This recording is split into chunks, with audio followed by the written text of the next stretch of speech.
Hello and welcome to We're Not Really Here. Manchester City take on Marseille in the final game of the Champions League. And we can see the team arriving here at the Etihad. Top spot has already been confirmed.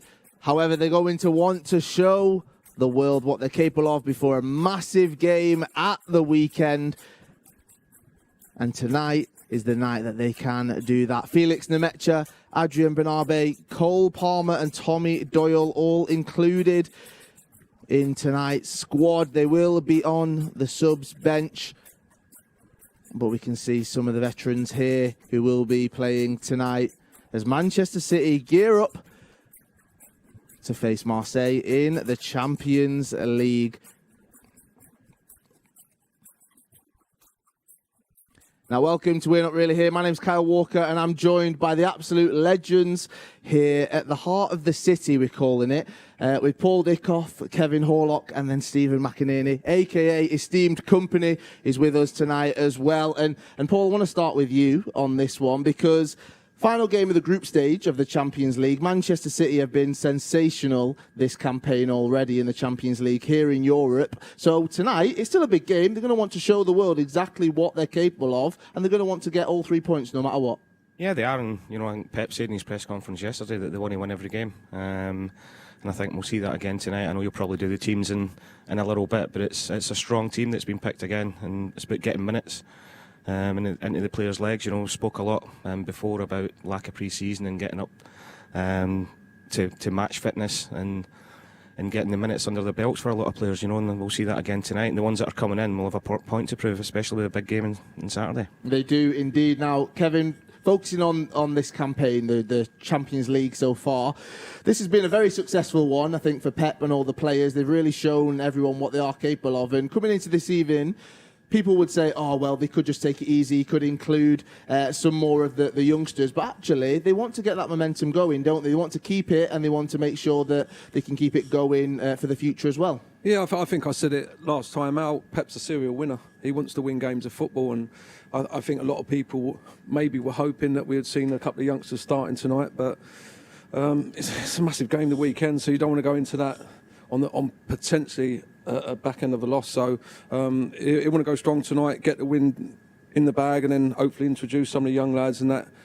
hopefully gives you the momentum going into the weekend. Definitely. And Stephen, for you, this campaign so far in the Champions League, what have you made of it? Because there's lots of highs, we've had lots of interesting results and lots of goals as well, lots of great performances, but what have you made for it? It's been professional, really. I guess, we've had some difficulties in the league, but the Champions League's been essentially what we've, the base of our season so far. We've been really mature every time we played. We've had some tough, kind of interesting games against Porto with a team that we probably won't go into too much. But in general, it's been a really composed Champions League campaign so far. So I'm not surprised that Guardiola is probably saying to the players, look, we're in decent form at the moment. Go out there, kind of finish the job, and I guess play for the weekend, really. Play for a starting spot at the weekend. And hopefully we can end this group stage in the way that we've managed the rest of it so far really well, basically. Definitely. Professional, I think, is a great word to sum it up. Now, let's look at tonight's starting 11. Yes, we can confirm who is starting tonight against Marseille. We saw the teams arriving, and we can confirm Zach Stefan, Kyle Walker, Eric Garcia, Aymeric Laporte, Nathan Ake, Fernandinho is captain, Gundogan, Bernardo, Mahrez, Foden and Torres. That is the starting 11. And on the bench, we've got Carson, Stones, Sterling, Jesus, Aguero, De Bruyne, Mendy, Cancelo, Nemecha, Doyle, Palmer and Bernabe as well. So he's gone very, very strong, it does seem, and he seems that a serial winner he is, Kevin, as you said. And as those players are arriving there, they will have known, obviously, that starting 11. And Paul, for you, listening to that one right there, Zach Stefan and net, that's the one that jumps out straight away. This is his opportunity. Yeah, fantastic. Champions League debut, young American goalkeeper who's really easy for me to say, highly rated within the club. And it gives... not that he'll need it, gives Ederson a little rest going into the weekend. But yeah, fantastic night for him, big night for him. And I think if you look at the back four, there's a lot of experience in front of him as well to help him out. So be interesting to see how he does. Now let's look at that back four, because you are looking at Nathan Ake getting an opportunity as well. Tonight is a big night for him to really showcase what he's capable of. Kevin, do you think he'll take up that kind of left side and the left back position? Yeah, potentially, yeah. Look, he obviously got the dream of his life coming to Manchester City for a fairly big fee. Not really had many opportunities yet, and an injury. So tonight's a big night for him. He's a good player. There's no doubt about that. Otherwise, he wouldn't be here. So I'm hoping tonight that he puts in a good performance, potentially left side, but we'll have to wait and see what Pep's got up his sleeve. And Eric Garcia, we've seen in recent games that John Stones has taken up that centre-back position, but Laporte and Garcia tonight. Stephen, for you, this is a great opportunity for him, but it's such a big game, isn't it, as well? Yeah, it's huge for Garcia. I mean, obviously, we know that in general, his future could be elsewhere. But while he's still here, he has to prove that he could be a really useful part of the squad. And to be honest, it's good for as well, not just for him, but for Laporte. Recently, Laporte, hasn't been, I guess, involved in the team as much. And either of those players will be hoping that if they put in a big performance, they could play their way into Guardiola's thinking. At the moment, we all know as well, Pep's basically trying to say to the players, look, if you play well, you're kind of in the team. So for Garcia, it's absolutely huge. For Laporte as well, Ake, to be honest, everyone on the pitch, I think it's genuinely really important for them because, I'm sure these guys know a lot more than we do about this, but you kind of want to be in the big games. And this weekend is the big game, and this is their audition, so to speak. And it definitely is, for at least those two anyway. So I think leading up to Christmas as well, it's important to get minutes in the belts of the players that haven't been playing. Said about Laporte being out recently, Fernandinho coming back in, who's been out injured. Talking about Ake, Eric Garcia, so the players that are coming in, they're experienced players, but they'll know the importance leading into the Christmas period about getting 90 minutes in them tonight. I think it's super important, and one man that will be able to explain why he chose maybe this starting 11, looking forward, looking backwards, why those 11 will be starting tonight is Pep Guardiola, the serial winner, as Kevin has called him. We can hear from him before tonight's game. Pep, 9 changes to your team tonight. You had a Champions League debut to Zach Stefan. How big a moment is tonight in his career? Well, will be the first. Hopefully, will not be the last. So, he's a young keeper. You have it's a position that you make. Are we asking people to get involved? Less opportunities like normal, to play. using the hashtag? But we know him very well. He settled perfectly to the team. As a guy and as a good keeper, and a good chance for him to show it. Sergio Aguero returns to the bench. What kind of reaction did he have to training yesterday? No, it was good. The last 3 or 4 days training good. No problems in the day after. So it's in the bench, step by step. What do you want to see from your team tonight, given that you've already won the group? Is it about fine-tuning the performance this evening? We have to try to win the game. We spoke about that, so we are here. So it's a game to play. Win games helps to win more. And for the competition itself, from Olympiacos, from Marseille, you have to, of course, it's a joy to play this game already qualified, but you have to, the players have to show the commitment and try to play good. Marseille can still qualify for the Europa League. What are you expecting from them this evening? It's top of the league up front in the French league, so they didn't make a good 2 results in the beginning of the group stage, and that was conditioned for the future, but the team is there. So when a team in one league is up there in the French league, so it's because they have quality. Thank you, Pep. You're very welcome. Pep Guardiola there with his thoughts ahead of tonight's game against Marseille. One thing he did say is, we just want to win the games. We need to win the games. We're here to win the games as well. And Paul, you do see that with the lineup, but he is a serial winner. We know we've said that time and time again. Doesn't matter if it's the last game, doesn't matter if it's the first game. He just wants to win every single one. Yeah, he does, and he's shown that from day one when he came in. Even when we ran away with 100 points, there was no letting up in the performances. And I've said all along, the one thing that's always impressed me, well, there's loads of things that impress you about Pep and this team, is that before every game they always talk about what's in front of them. They don't look too far in front. And the players coming in tonight, as we've said already, I wouldn't say they've got a point to prove, but they want to be in not just the 11 for the weekend, but in the squad. He just said there, you look at the strength of the team tonight, and there's been 9 changes made. You know, how many squads can do that? So, you know, that there's going to be players tonight that might not even make the match day squad on Saturday at 5:30, so, which is a scary thing. So the ones that are going in there tonight, they'll want to win, and they want to put in a performance. They do indeed. And Stephen, Marseille must be looking at this team and listening to Pep and going, well, we need a win to get into the Europa League. You're through. You've topped the group already, and yet you're playing this such strong squad. You can even make all these changes, and the squad is still so strong. I mean, it's going to be a cracking game because Marseille have still got something in it. But I mean, when you come up against Manchester City, what do you do? I think Villas-Boas actually said in the press conference like their B team could win the league. I mean, I'd take the A team winning it first, but largely, but yeah, I mean, the squad is fantastic. I mean, you have to just play players like this so that you can get actual minutes. And I guess we forget that we're still pretty early on the season. This year is so long and so slow that we forget we're genuinely at the descent stages of the season still. But yeah, for Marseille, I mean, they would have been hoping, I guess, that we somehow found a way to be even weaker, I guess. Maybe played some of the, not that they're necessarily poor players, because they're obviously very good, but inexperienced younger players. They would have hoped for that maybe. But unfortunately, Marseille, Pep ain't playing ball, is he really? He's not at all. He's going for it. And I guess it does remind me a little bit of, I guess, Pep of the 17, 18, 18, 19 campaigns. And I remember watching those thinking, he just never rests anyone. He always plays a really strong side. He always tries to win everything, which is, I guess, is why we won all those domestic trophies. And if he's kind of trying to get that back after, I think we'd all probably agree, a disappointing season last year, I'm all for it. I'm all for it as well. You guys at home, we want you to get involved in tonight's show, all right? You can do that by using the hashtag WNRH. And one thing you can get involved in is our Mystery Blue, all right? So if you think you know who this is right here, if you think you can decipher who the Mystery Blue is, make sure you tweet us using the hashtag WNRH. Now, I'm trying to figure this out. I think I've got it. I think I have got it. I'm not too sure. I'm stuck between two. But if you know at home, make sure you do get in touch. Use that hashtag WNRH, all right? We do want to hear from you. Now, we need to talk about the last time that we played Marseille.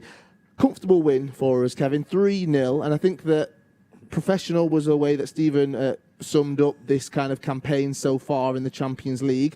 Every single performance, I've been confident that the goals are going to come. And tonight with Mahrez, Foden and Torres as well, we might see more goals. Yeah, I think there will be goals tonight. I think touching on Marseille actually needing something and something in, hopefully that means they will come out a little bit, which is, we've said it many times, is a dangerous, dangerous game to play against any Manchester City team. It is indeed, and we can see Torres' goal here. It came in the 18th minute. And Paul, for you, we've talked about him, haven't we? We've talked about his eye for goal. We've talked about how he is an attacking player that knows how to find the back of the net. And he's really come in and shown that he deserves a spot in the starting 11. He does, and you know he's been playing out of position as well. You know, I think up until Pep put him in as the number 9, he hadn't played there really, and since he was a kid. And talking about kids, he's a kid himself. You know, and the way he's adapted since he came in. You know, 19, 20 years old, big money move for him, different country. He's been amazing.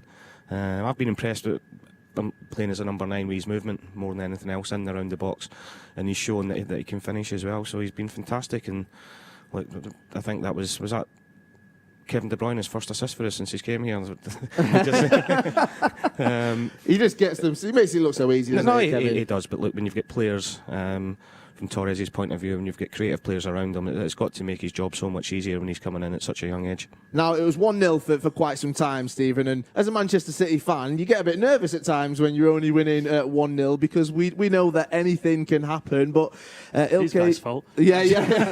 We do apologise. But Ilkay Gundogan, he did step up, 76th minute, he managed to get another one, and we've seen him play, I'd say, a vital role, especially in the Champions League for us, but sometimes I think it does go a little bit unappreciated by football fans. Yeah, I mean, I guess one of the difficult things Gundogan has for him that I guess he wasn't David Silva, and we all love David Silva so much. I mean, but to be essentially almost an understudy to him or Fernandinho for a while, it's just an impossible task to come in and almost reach those levels. But he's a fantastic player, one that would start for more or less every single team in the world. You know, genuinely is that good. And I think recently his form's been really good as well. He's shown some David Silva-esque touches. It's the little things that Gundogan does that I guess most most non-players anyway, that these guys will definitely appreciate it. But it's the way he controls the ball, the way he moves around, the way he's seeing things before it's even happened. Gundogan as well, we forget he's experienced. He's a winner. He's been around at the top of the game for an awful long time. And that kind of experience, essentially, is so useful to someone like Phil Foden and for Ferran Torres, these younger players around. And we're, of course, a much better side with him being around the squad in general. And he's been here for a while now. We forget that. He's a quality player. I guess that's all there is to it, really. He's just a quality player. He is indeed. Another man that's been here for a while, and he manages to find the back of the net. Even though some will say he can't finish, I completely disagree with that one, all right? He knows how to score lots and lots of goals. It is Raheem Sterling. He stepped up 81st minute. He managed to find the back of the net. He made it 3-0. And Kevin, it's one of those signature goals, I'm going to call it, for Raheem Sterling, because he just always finds himself in that 6-yard box. And when Kevin puts the ball to your feet, all you've got to do is tap it in. Yeah, look, that's Pep style, isn't it? We create chances, a lot of chances like that, and sometimes it's Raheem setting them up, and sometimes it's others. And he has been known to miss them, but I've got nothing but respect for Raheem. The big money move, the stick he endures from everybody. Obviously not at Manchester City, everybody loves him, and rightly so. He's just got such a strong mentality, and he just takes it on, and he's a top player. He gets stick, yes, but he always is prepared to get into them areas to try and score and create. And it's difficult. You tend to forget it's difficult when you're an offensive player and you're having to create and you're having to score goals. It's a lot easier being a pedestrian centre midfielder like myself. No one's looking at it. It is, though. They're at the cutting end. And they've got to produce, and they're always going to be judged on stuff they do in front of goal, the goals, the assists. So I tilt my hat to him. He's an unbelievable person and an unbelievable player. Paul, did he give you this respect when you guys were playing together and you were up top, putting them in the back of the net? He's done himself a little bit of injustice there. He wasn't pedestrian. I was slower than that. You're the first goal I ever saw. Unfortunately, Kev, sorry to do this to you. You scored it, but it was an own goal. Swindon 2-1. The first goal he ever saw. Yeah, I knew I was coming to Manchester City, didn't I? That's why, this guy knows what he's doing. Wait, and by the way, I missed the penalty as well for Swindon, because Andy Dibble, my first day turning up at the training ground, I walked in, he went, I saved your penalty. So, I've scored an own goal and missed the penalty. 9-year-old me very happy anyway back then, so cheers. There we are. One other player I do want to focus on. He's a former Marseille player before moving to Monaco and then moving to Manchester City as well. It's Benjamin Mendy. He seems to have got a run of performances in the starting 11 recently. He's got himself back to full fitness as well. And he does seem to be finding his feet in this team and hopefully at some point being able to cement that left-back position, Stephen. Yeah, for me, what I love about Mendy being on the pitch in general is just how much space he provides for others. He's so naturally left-footed in terms of he loves to be really wide. It means someone like Phil Foden or Sterling, who's playing kind of as a left winger, can come inside, which means more players in the box, which means usually more chances. And I was delighted for him when he scored the other day. He needed that first goal. And to be honest, he looks in good shape. It's rotten look. I can't imagine what it's like being a player and having to sit on the sidelines watching your colleagues play constantly, because that's literally what they live for, football. But so far, he looks good. He looks in shape. He looks, in my opinion, in better shape than he has in most of his other comebacks so far.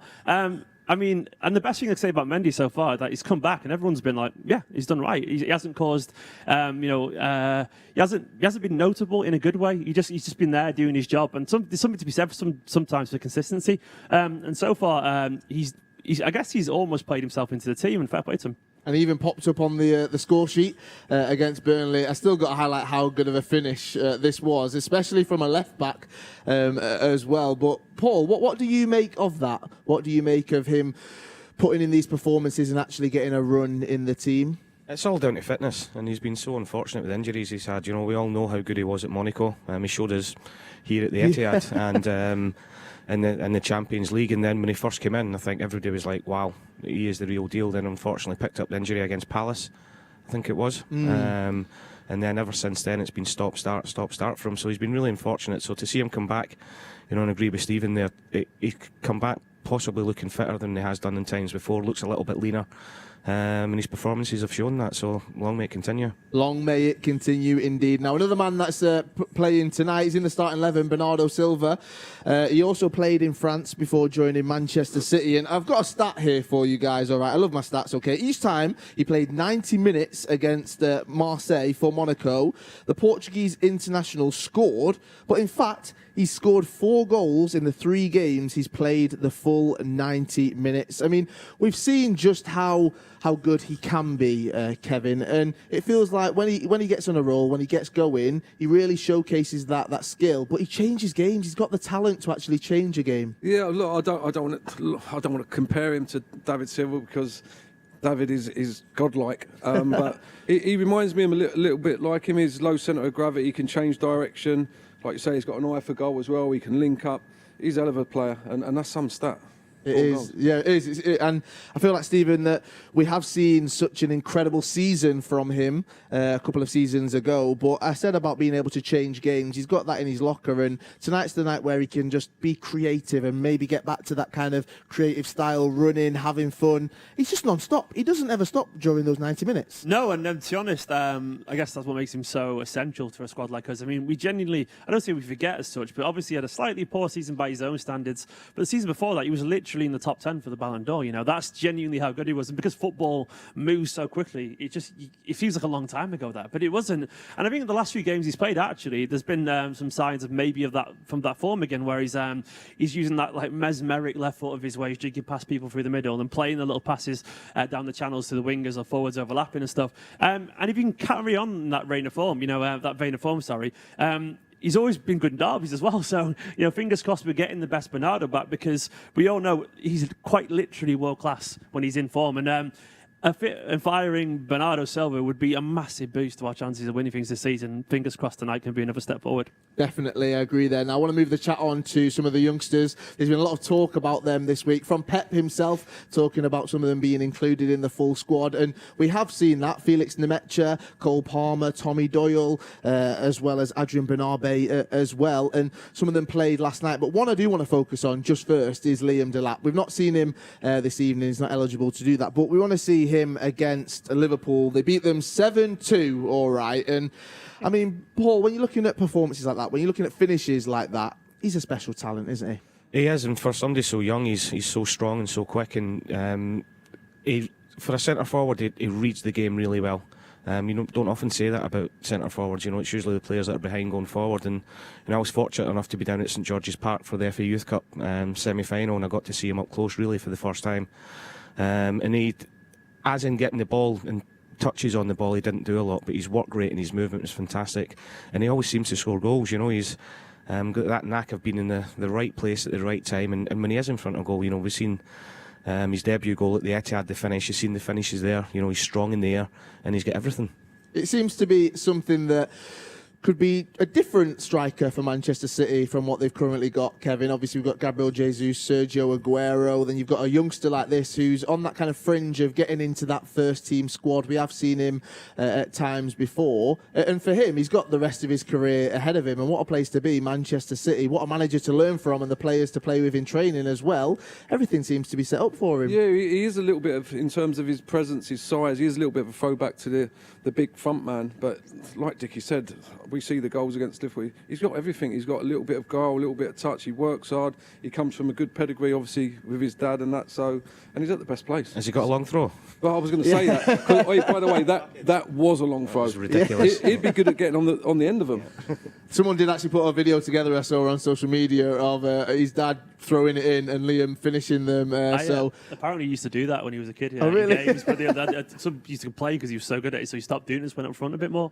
That's what I heard. That Liam Delap used to have a genuinely good long throw. Something I do want to talk about is Gareth Taylor did highlight about how you keep him on the pitch and stuff like that, because he's not afraid to get in a bit of a tussle. But having someone who's strong, someone who's not afraid to do that up front, we all love to see it, don't we? I absolutely love it. I think he's absolutely fantastic. He reminds me a little bit of a young Alan Shearer into that physicality and that kind of. He likes to bulldoze past players, and I'm sorry, that is the kind of player you want to watch as a football fan. I think that edge, you need it. I think you need it. This man to my right was the worst. And I'll be totally honest. I'm going to come clean now.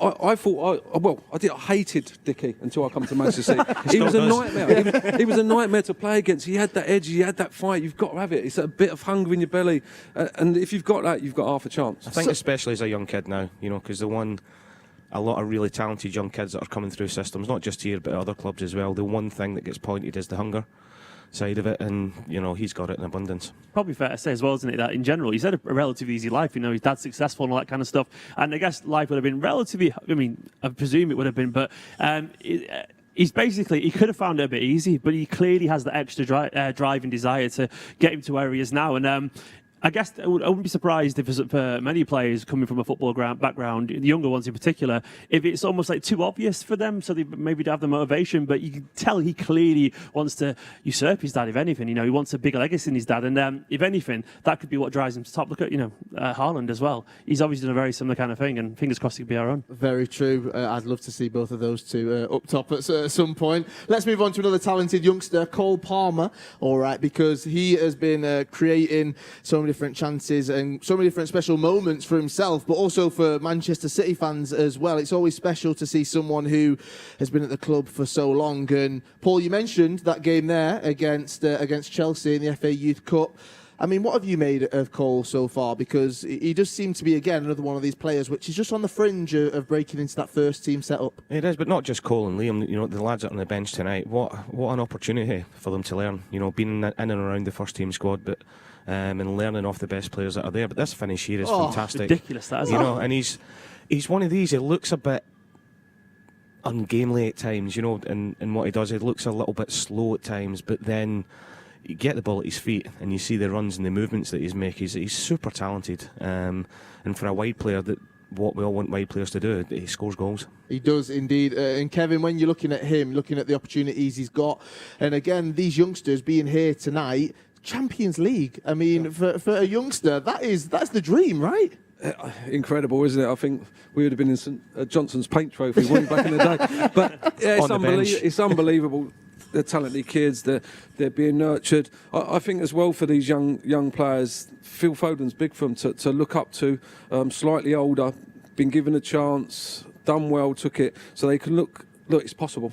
It's possible. Look, it's going to be difficult. Let's not kid anyone. They're not all going to come flying on the scene together. I doubt very much, but there is an opportunity here. Now, Stephen, I'm not sure about you, but when I was growing up, when I was at school, a lot of my friends liked to point out that Manchester City's academy, they didn't have too many of the stars going through into the first team or playing in England or anything like this. But now, when you look at this academy, when you look at they've already achieved and the players that are breaking through into the City setup, it's not just exciting, but you do feel proud, don't you, as a fan? Yeah, massively. They are literally they're doing what we wanted to do, represent City, actual City fans playing for the team as well, and Tommy Doyle, of course, with his granddad's actual legends, and then Phil Foden as well. And for a while, to be honest, it was used as a bit of a stick to beat City with, and I think there was an element of like, okay, well, we have to concede it because Michael Richards was the last one for a while, but then it's kind of changed quietly.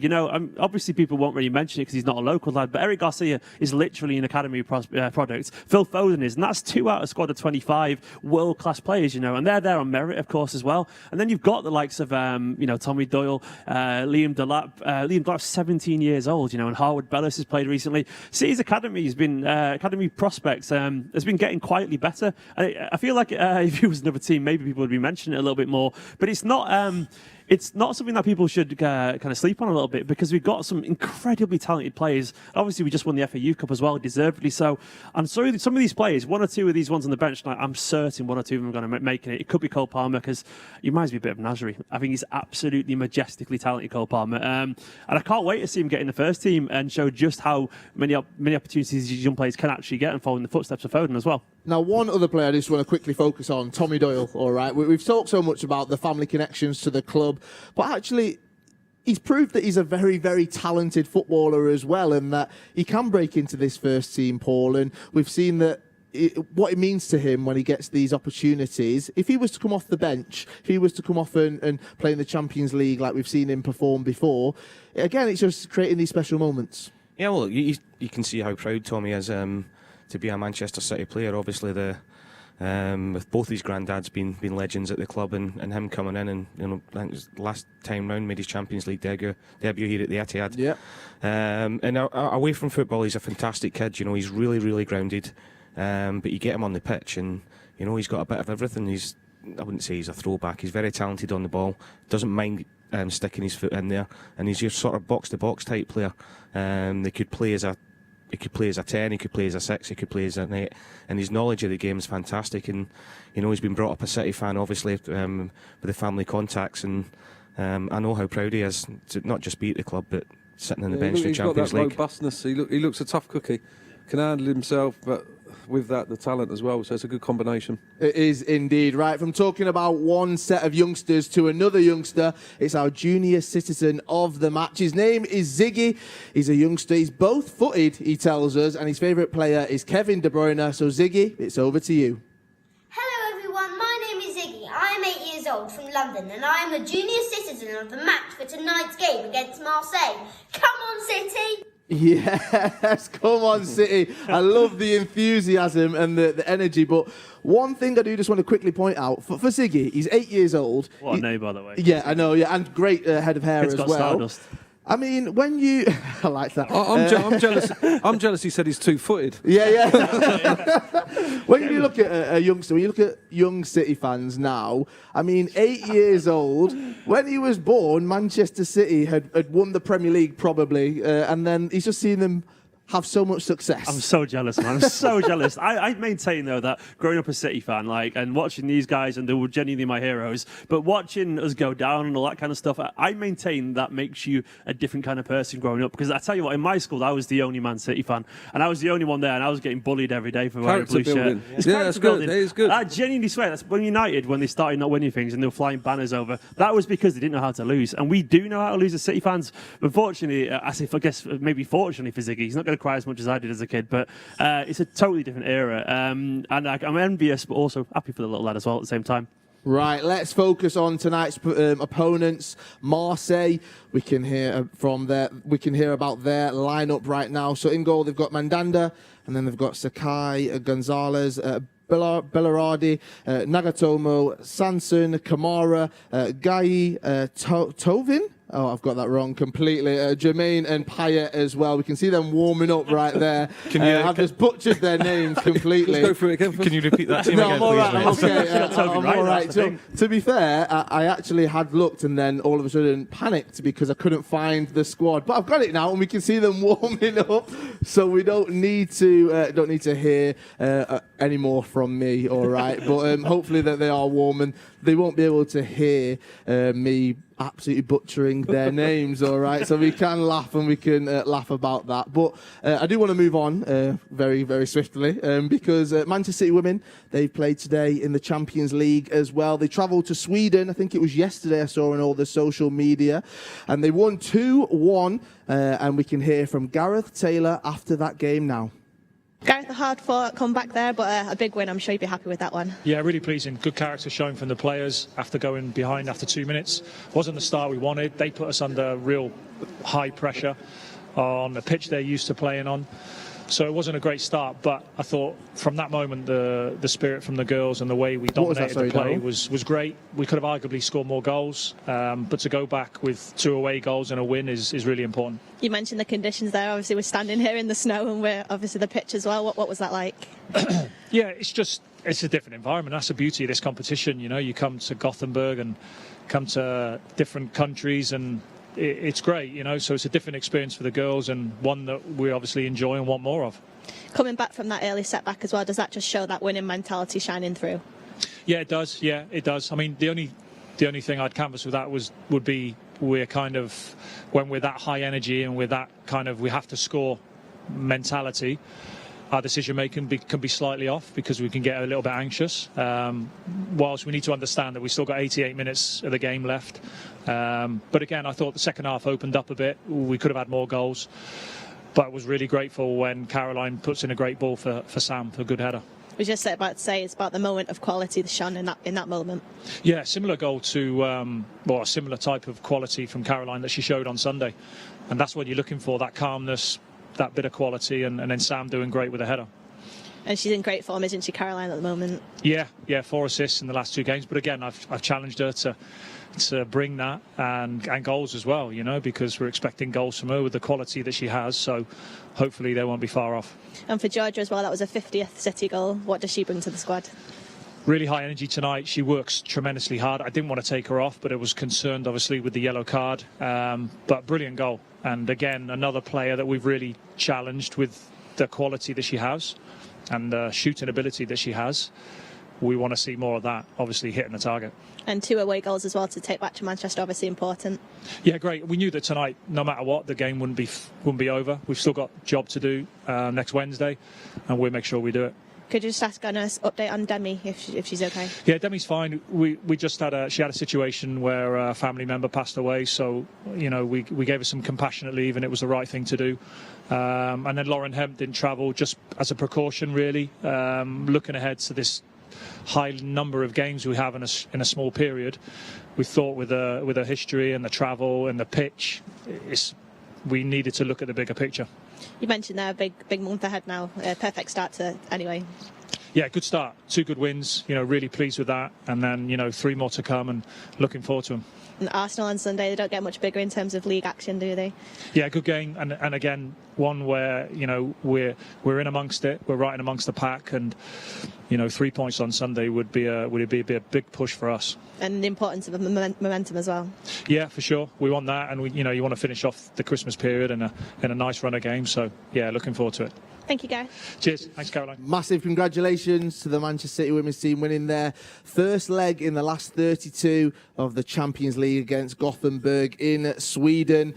Let's talk about UEFA. Let's talk about the team of the year, okay? Because UEFA have released their 50-player shortlist for the team of the year. Kevin De Bruyne and Raheem Sterling are the City representatives, and both have obviously had a great impact over games previously. We need to talk about these two just very, very quickly because, they are shoo-ins week in, week out. And Paul, you mentioned about the assist. You made a little joke before about his first one, but obviously he was going to be in that shortlist, right? No one ever doubted that. No, not at all. For me, he's not just the best midfielder in the Premier League, he's the best midfielder in Europe, if not the world at the minute for that position. We keep saying it every time we come on the show, his assists, his goals, his vision, his work rate, which sometimes gets overlooked because he is that good on the ball. And he's head and shoulders above everybody else for me. Now, we did ask you to put your team of 11 together, all right, on the website. I actually went on. You can choose different formations as well, which I was surprised about. But he has made your 11 in goal. We can see Manuel Neuer. We've got Joshua Kimmich. We've got Sergio Ramos, Virgil van Dijk, Angelino, who obviously scored last night as well. For Captain. Leipzig. Oh, captain after that, he is. After that performance last night, we've got Goretzka, Muller, Kevin De Bruyne, and then we've got Lewandowski, Lionel Messi, of course, and Raheem Sterling. That's some team there, Paul, isn't it? Out of the 50 players, you can argue and say they're the top 11. I'm not going to lie. Look, it was. I know we've gone to Kev's team in a minute, but it was. I couldn't not leave Van Dijk out as much as I wanted to. I didn't want Mendy from any other team in England in it, but I think if you're being honest, Van Dijk's probably or was the best centre half in the world. And so I had to take one in the chin there. But the rest of the team, Bayern Munich were fantastic in it last year. And Sergio Ramos, you can see the difference if he plays for Madrid or when he doesn't play for Madrid. And then obviously Kevin and Raheem. So, now, Kevin, I do want to jump to yours on this one because captain as well, Angelino, after last night's performance as well. Then you've got Alaba. And then you've got Kimpembe and you've got Kimmich, all in front of Manuel Neuer. I want to talk a bit about the midfield because for you've gone a little bit different. You've got Kevin De Bruyne in there. You've got Muller as well. And then you've got someone that I was quite surprised that you chucked him in, to be honest. Out of those 50, why was that? Yeah, I'm going to come clean. I'm going to come clean and be honest, right? I asked my daughter's boyfriend to do it for me initially, okay, but he didn't, so I did it. So I picked out the no-brainers, so I'll go through the no-brainers. Kevin De Bruyne's in it for what reasons Dickie said, best midfield in the world. Raheem's definitely in it. Yeah. Haaland's definitely in it with a connection, Man City connection. Messi's the GOAT. Angelino, obviously, because of his contribution to making her not so noisy neighbours play on a Thursday again. And the rest I just picked because they didn't have any connection with Manchester United or Liverpool, if I'm totally honest. So there you go. So who's that other midfielder? Oh, I don't know.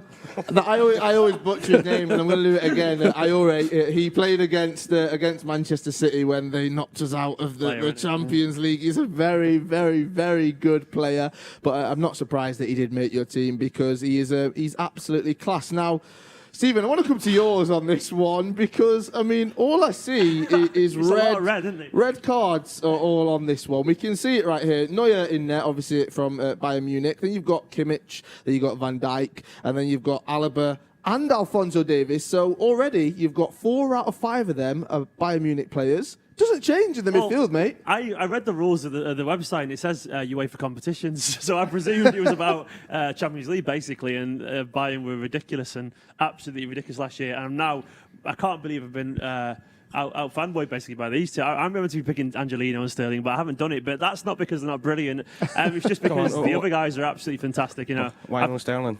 Well, because in the Champions League, unfortunately, I think Haaland was absolutely phenomenal, and obviously Lewandowski, probably the best striker in the world last year. And I've even forgotten who the other one was. Who else did I pick? I can't remember now. You also put Haaland, Sergio Gnabry. He scored 9 and 10 last season in Champions League, so I can't really question that, unfortunately. And then I love that he did take to social media after who was it that he did beat? Was it Tottenham that they beat? And he said London is red. London's red, yeah. He's a quality player. But Sterling is the first sub there. Angelino second sub, of course.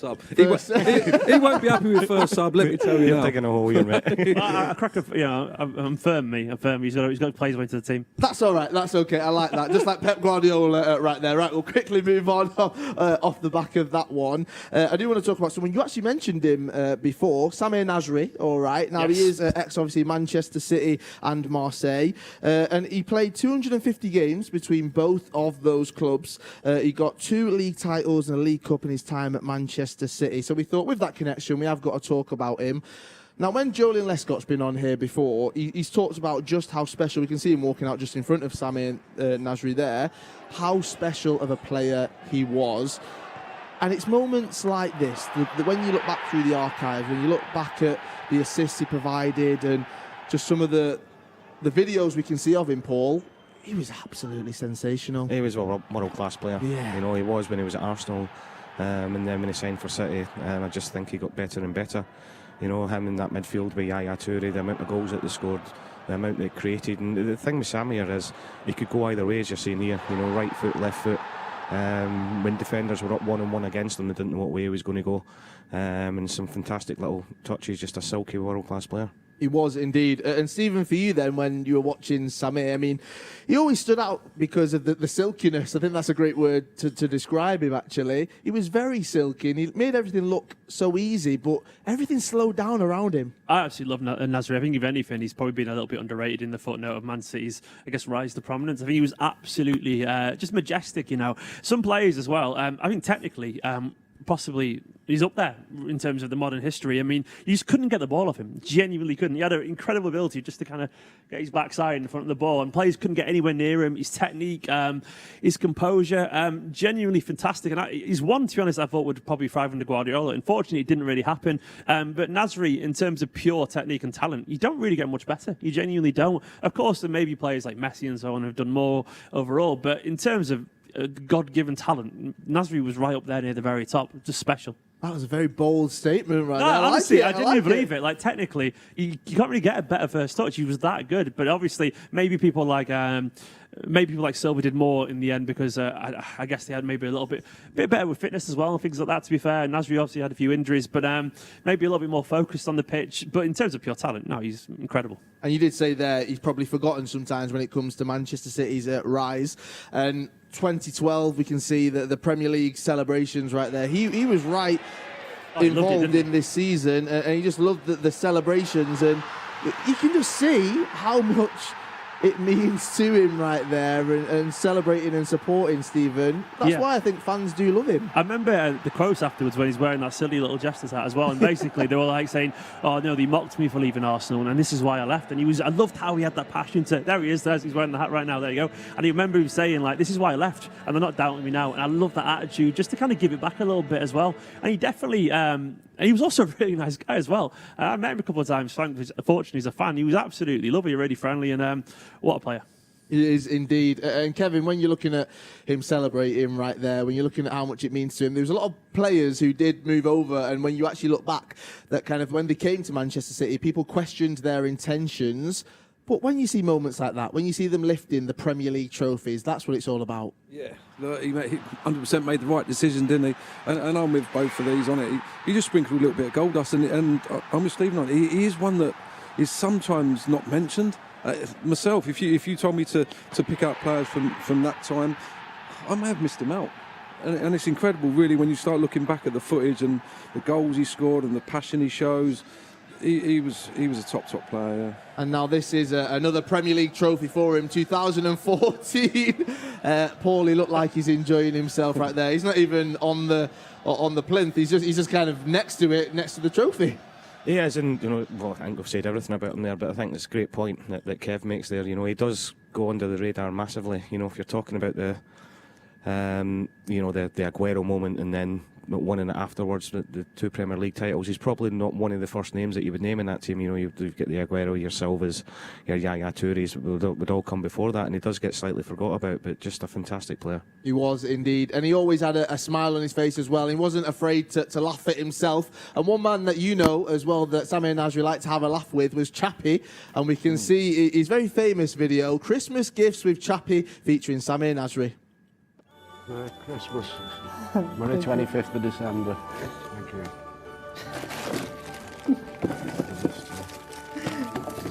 Let's try these on. He's a bird. Is it a shower cap? It's a oh yes. And this, the final touch. I know, it cannot be like this, chap. A bit of super glue. Look at the label. Enjoying himself right there with Chappie, and that's someone that does link you to this club as well as your time. And I wanted to bring this in because, Kevin, when I was here with you last, you having a few digs at the very small Paul Dickov, the cushion it was that time. I've seen it, mate. I'm keeping that under me. I didn't want to focus on your time together at the club, because something you said earlier was you didn't like, let's say, Paul Dickov before you arrived at Manchester City, but then your friendship and your bond, it did begin to grow. Why was that, Kevin? He's just a great fella, and do you know what? Obviously, before I come to the football club playing against him, I marked him a couple of times, and he's horrible to play against. Never leaves you alone, always biting at your heels. Oh, he's just a menace. Scores goals, obviously. So I just thought that he would be like that off it, but he's a great lad, and we had a bond straight away, as did the whole group, and Chappie was a big part of that as well. But it was good times, real good times. And we share a birthday and the same age. Yes, you do. Yeah. There's nothing more special than that, I suppose, is there?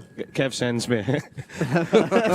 Don't say what the SMS is, please. He sends me a message every year, but we won't go into that. Saying happy birthday. Of course, yeah. And Stevie, you did mention there you love that team. There's very fond memories, isn't there? And we've had the Premier Leagues, we're competing in the Champions League. I never would have thought it when I was a youngster, when I was watching these two.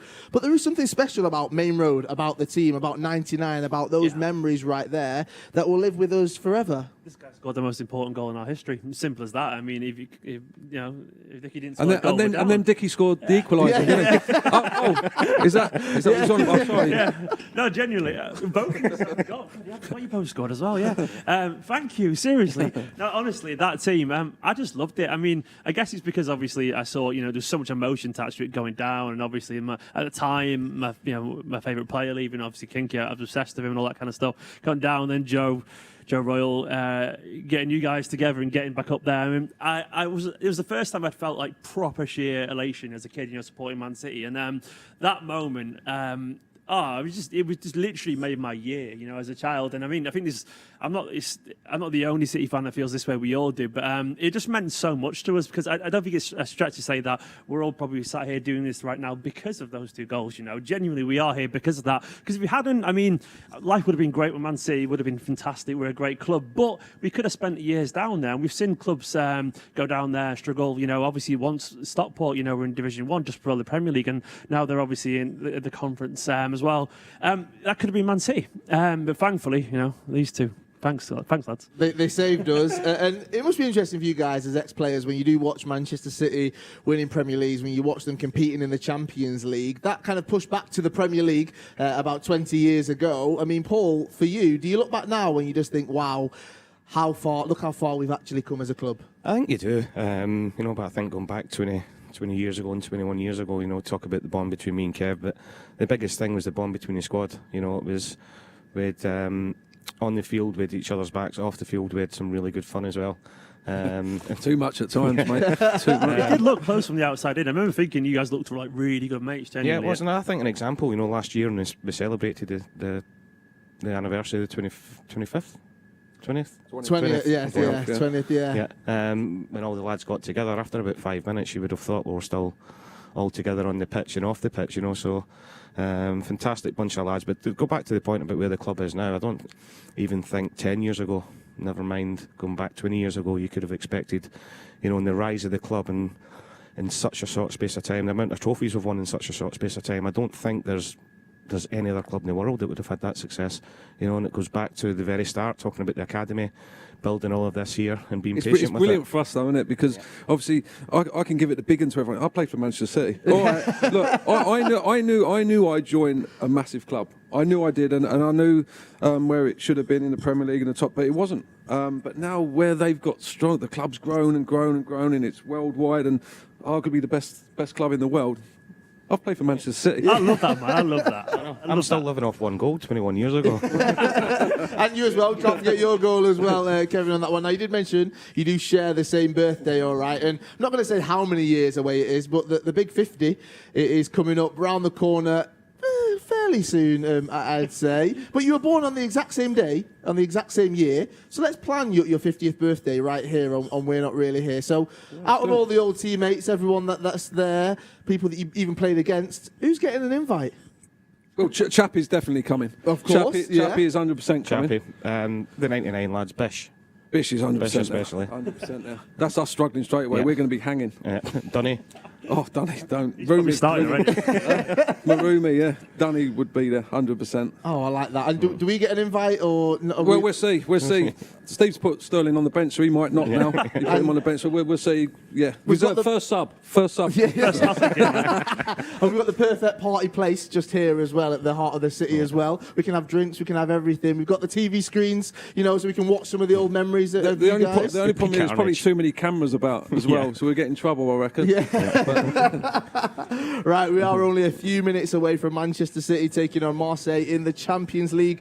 We can see them warming up just there. Let's go over Manchester City's squad. We've got Zach Stefan, Kyle Walker, Eric Garcia, Aymeric Laporte, Nathan Ake, Fernandinho, Ilkay Gundogan, Bernardo Silva, Riyad Mahrez, Phil Foden and Ferran Torres in the starting 11. Then on the bench, you've got Scott Carson, Stones, Sterling, Jesus, Aguero, De Bruyne, Mendy, Cancelo, Nemecha, Doyle, Palmer and Bernabe to face Marseille. We're just going to do the City team. That's the only one we're doing for now. Minutes away from this game, Paul. The mentality of this squad is just to win, win, win. They won't be thinking about the derby on Saturday, but they know if they can keep that momentum going, it's going to have an impact in a few days. It is, and look, after the Tottenham game, I think, where a few fingers were pointed at the defence, but look, we conceded 2 chances that day, and Tottenham were clinical, as we know they are, but there's been 4 clean sheets since then. So they'll be looking for that tonight again, but against a Marseille team who's, Pep said it before, they've won their last 5 games, so it'll be difficult, but look, we're going to win it, man. Predictions, quick. 3-0. 3. Oh, I like the confidence, Kevin. I'm going to go 2-0. 2-0 as well. And Stephen? Yeah, 2-0 too. 2-0 scorers. Are you going to be confident enough to say that? Foden and Torres. Foden and Torres. I mean, when you're looking at the starting lineup, we have gone over it, and we've said it's very, very strong. You do expect to see some goals tonight, don't you, Paul? Yeah, I do. I'm going to go Foden, Torres, and Aguero off the bench. Oh, I like that one. And Kevin, are you going to put yourself out there? No. No, I like that one. That confidence right there. Right, I'm gonna go 3-0 as well. I'm not gonna say the scorers, but I'm definitely gonna say 3-0. Remember that you can watch the full matches available on City Plus from 12 this evening. All right, so make sure that you do check in with that one right there. We can see the lights are shining bright outside the Etihad. It is nearly the holiday season. Manchester City are taking on Marseille in the Champions League, and all Manchester City fans are going to be hoping that they can finish off this Champions League campaign with all 3 wins with a look ahead to the derby at the weekend. Come on, City!